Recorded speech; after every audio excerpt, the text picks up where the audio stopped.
Hey, shall we make some nice P-clips today? Coming up!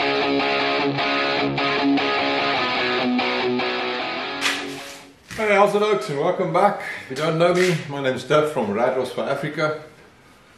A small one-man shop out here in the forest where I realize my rusty dreams. So one of our subscribers, Logan Spears, have asked me to do a video on how to easily make P-clips. So Logan, this one's for you, buddy. I would say P-clips are essential for securely holding in place brake lines, fuel lines, electrical cables, etc. So here's an example. This is my fuel line coming from the fuel tank in the back to the fuel pump. And this cable here is actually an electrical cable.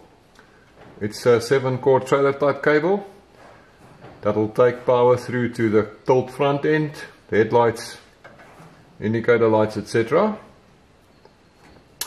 So my shiny clips is holding everything nice and secure.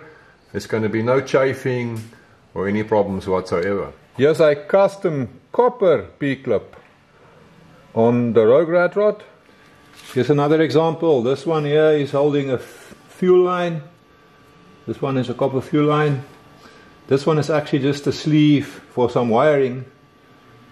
So yeah, we just did this to make it steampunky. And here is a P-clip that holds the brake line as it goes towards the calipers here. This is also on a rogue rat rod. So why I made this clip from aluminum instead of copper, like everywhere else, is a bloody good question. So yes, you can buy these little guys, but yeah, if Murphy hangs out by you like he does by me, you'll never have the right size when you want it. And why buy them if you can make them? They're easy to make, plus you can make them exactly to the size you want. So let's get into it. So you can make your P-clips from any type of sheet metal that suits your fancy, mild steel, just brass, copper if you want, or even aluminum. I like to use aluminum. It's soft and easy to work with, and of course it doesn't rust. And I've got this particular material with a plastic protective covering on either side, which is actually quite nice to use. The thickness of your material is not that important. I'm going to be using this aluminum which measures 1 millimeter thick. That's easily worked. So first decide on the width of the P-clip you want. And then we're going to mark it out on the material so that we can cut some strips. So I've already marked it out here at sort of about 5/8, 16 millimeters. I find that as a nice general size, but you can do anything you want, any width you want. So next, cut your strips with whatever means you have available. Be that tin snips or a guillotine if you're so lucky to have one. I'm just going to use a jigsaw with a metal blade to cut it out quickly.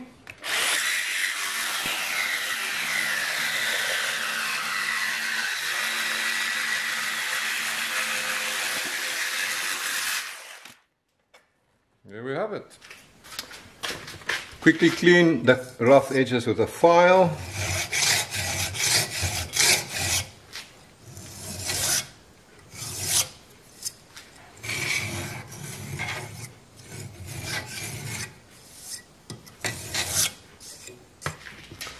So I want to make a P-clip to hold this vacuum pipe.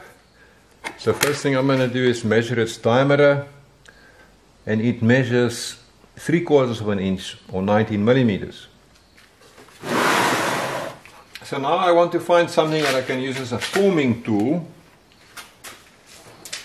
So I need to look for a piece of pipe or something that has also got a 19 millimeter diameter.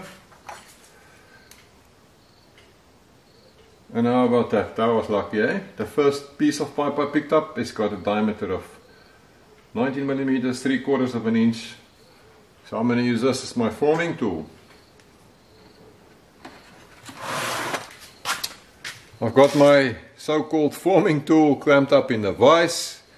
So this piece of pipe has got the same diameter as the vacuum pipe for which I want to make my P-clip. I'm going to take my strip of aluminum and simply shape it around the pipe like that for a start. And now I'm going to let the vise do some work for me, so I'm taking it out of the vise and I'm going to stick it in like so and use the vise to pull it all the way around. So I think this part is the secret. I haven't got a P-clip yet. So to do a P-clip, I'm just going to back off the vise a little bit so that it's not tight anymore.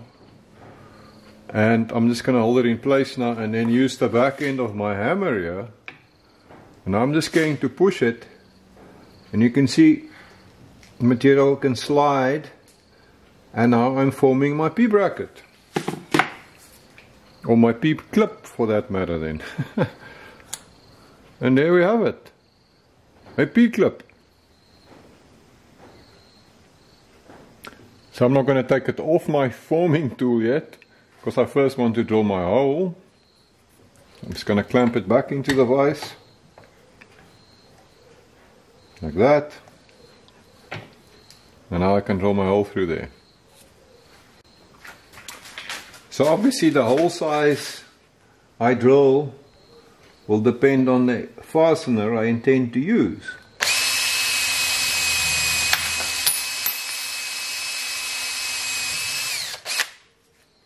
My forming tool just fell out. Doesn't matter. So there's only one thing left to do, and that's to cut it off with the axle.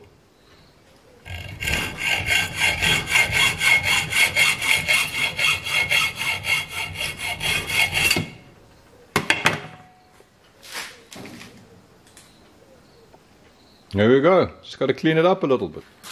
Just going to use a file to clean up my edges a little bit.